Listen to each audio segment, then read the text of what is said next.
Excellencies, ladies and gentlemen, and friends joining us from around the world. The headlines are dominated by a world in trouble, by conflict and climate chaos, by rising human suffering, by growing geopolitical divides. But amidst the turmoil, another story is being written, and its implications will be profound. Throughout history, energy has shaped the destiny of humankind, from mastering fire to harnessing steam to splitting the atom. Now we are on the cusp of a new era. Fossil fuels are running out of road, and the sun is rising on a clean energy age. Just follow the money. $2 trillion went into clean energy last year.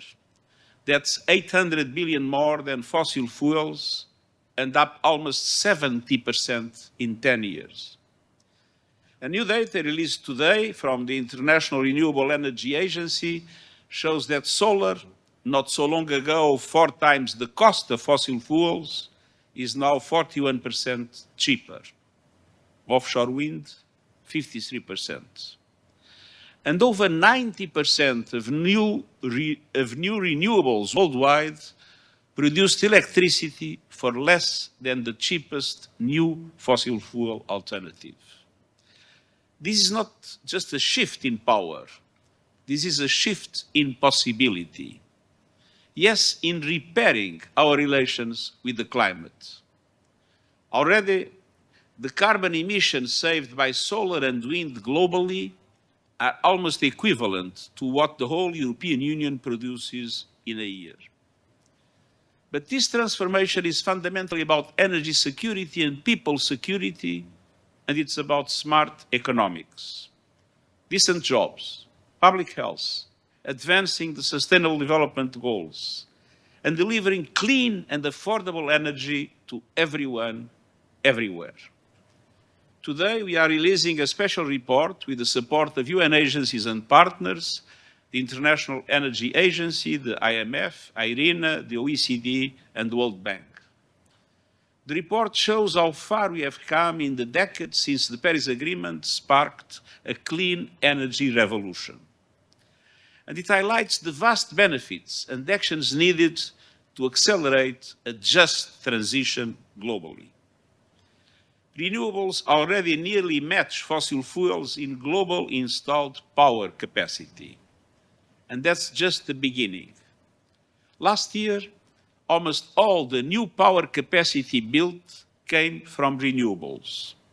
And every continent on Earth added more renewables capacity than fossil fuels. The clean energy future is no longer a promise, it's a fact. No government, no industry, no special interest can stop it. Of course, the fossil fuel lobby of some fossil fuel companies will try, and we know the lengths to which they will go. But I have never been more confident that they will fail because we have passed the point of no return. For 3 powerful reasons. First, market economics. For decades, emissions and economic growth rose together, no more. In many advanced economies, emissions have peaked, but growth continues. In 2023 alone, clean energy sectors drove 10% of global GDP growth. In India, 5%. The United States, 6%. China, a leader in the energy transition, 20%. And in the European Union, nearly 33%. And clean energy sector jobs now outnumber fossil fuel jobs, employing almost 35 million people worldwide. Even Texas, the heart of the American fossil fuel industry, now leads the US in renewables. Why? Because it makes economic sense. And yet, fossil fuels still enjoy a 9-to-1 advantage in consumption subsidies globally, a clear market distortion. And to that, the unaccounted costs of climate damages on people and planet, and the distortion is even greater. Countries that cling to fossil fuels are not protecting their economies, they are sabotaging them, driving up costs, undermining competitiveness, locking in stranded assets, and missing the greatest economic opportunity of the 21st century. Excellencies, dear friends. Second, renewables are here to stay because they are the foundation of energy security and sovereignty. Let's be clear, the greatest threat to energy security today is in fossil fuels. They leave economies and people at the mercy of price shocks, supply disruptions, and geopolitical turmoil. Just look at Russia's invasion of Ukraine. A war in Europe led to a global energy crisis. Oil and gas prices soared, electricity and food bills followed. In 2022, every household around the world saw energy costs jump 20%. Modern and competitive economies need stable, affordable energy, and renewables offer both. There are no price spikes for sunlight and no embargoes on wind. Renewables can put power, literally and figuratively, in the hands of people and governments. And almost every nation has enough sun, wind, or water to become energy self-sufficient. Renewables mean real energy security, real energy sovereignty, and real freedom from fossil fuel volatility. Dear friends, the third and final reason why there is no going back on renewables is the access. You can't build a coal plant in someone's backyard, but you can deliver solar panels to the most remote villages on Earth. Solar and wind can be deployed faster, cheaper, and more flexibly than fossil fuels ever could. And while nuclear will be part of the global energy mix, it can never fill the access gaps. All of this is a game changer for the hundreds of millions of people still living without electricity, most of them in Africa, a continent bursting with renewable potential. By 2040, Africa could generate 10 times more electricity than it needs entirely from renewables. And we are already seeing small-scale and off-grid renewable technologies lighting homes and powering schools and businesses in remote areas.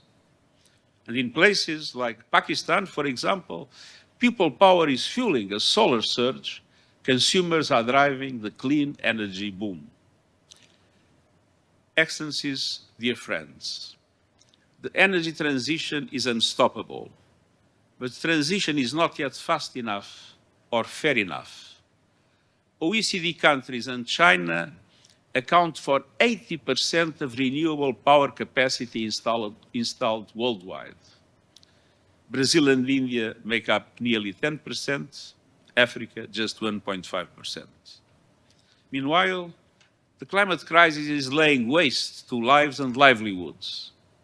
Climate disasters in small island states have wiped out over 100% of GDP. In the United States, they are pushing insurance premiums through the roof. And 1.5-degree limit is in unprecedented peril. To keep it within reach, we must drastically speed up the reduction of emissions and the reach of the clean energy transition. With manufacturing capacity racing, prices plummeting, and COP30 fast approaching. This is our moment of opportunity, and we must seize it. We can do so by taking action in 6 opportunity areas. First, by using new national climate plans to go all out on the energy transition. Too often, governments send mixed messages.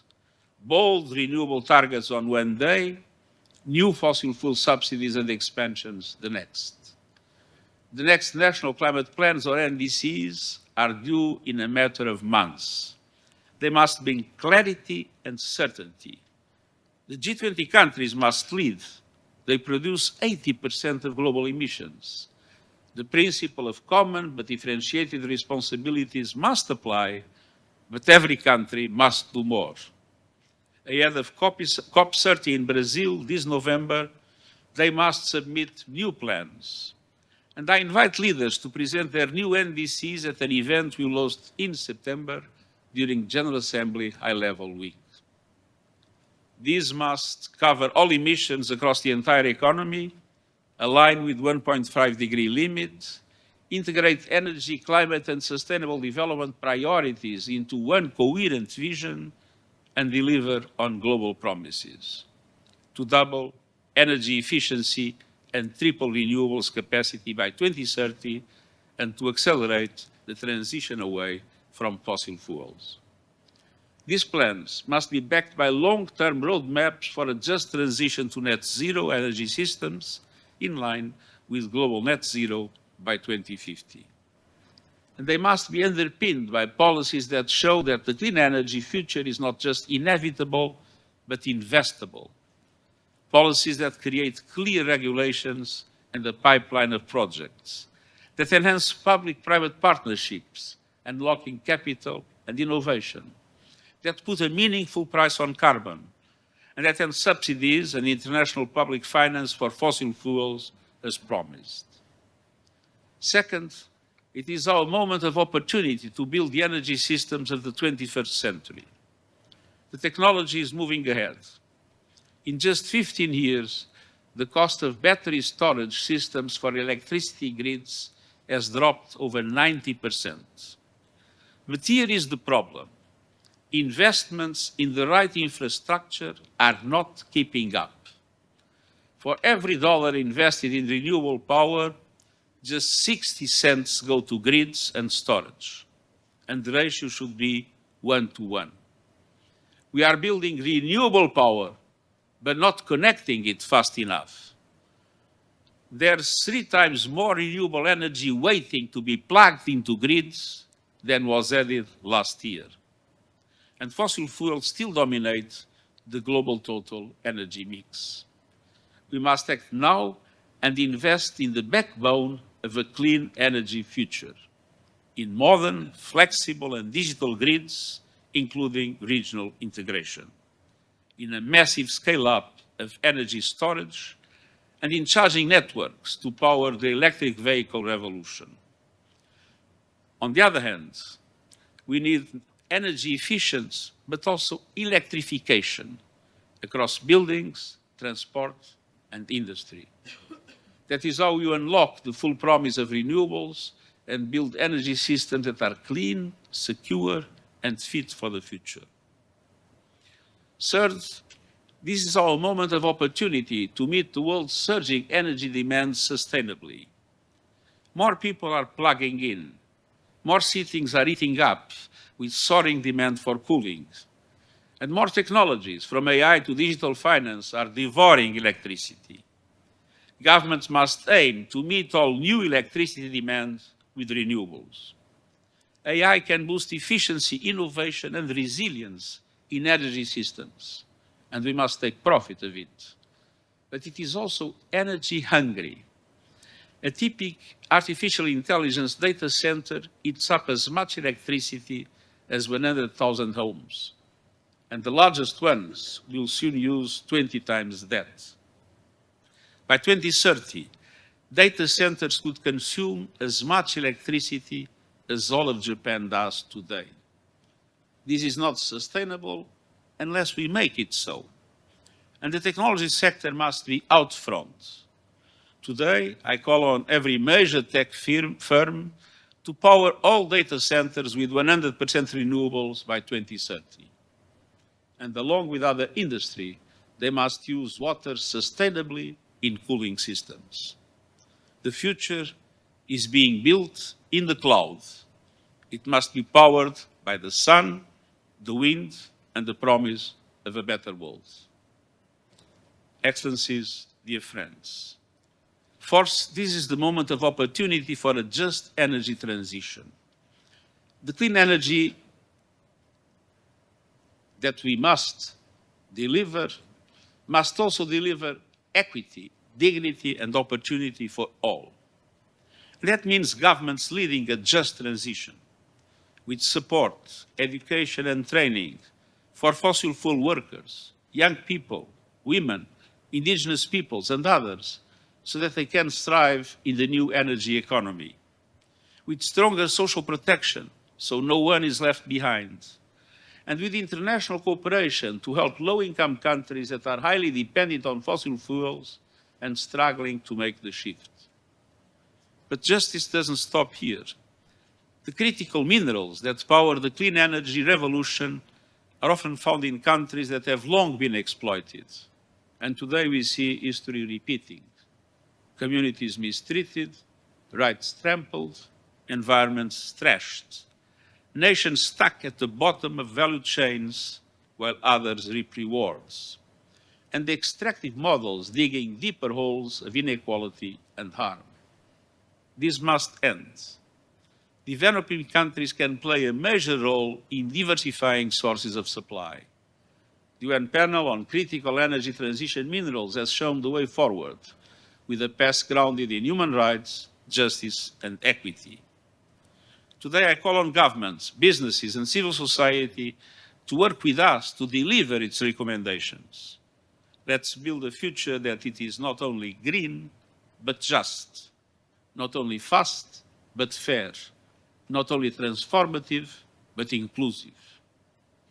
Fifth, we have a moment of opportunity to use trade and investment to supercharge the energy transition.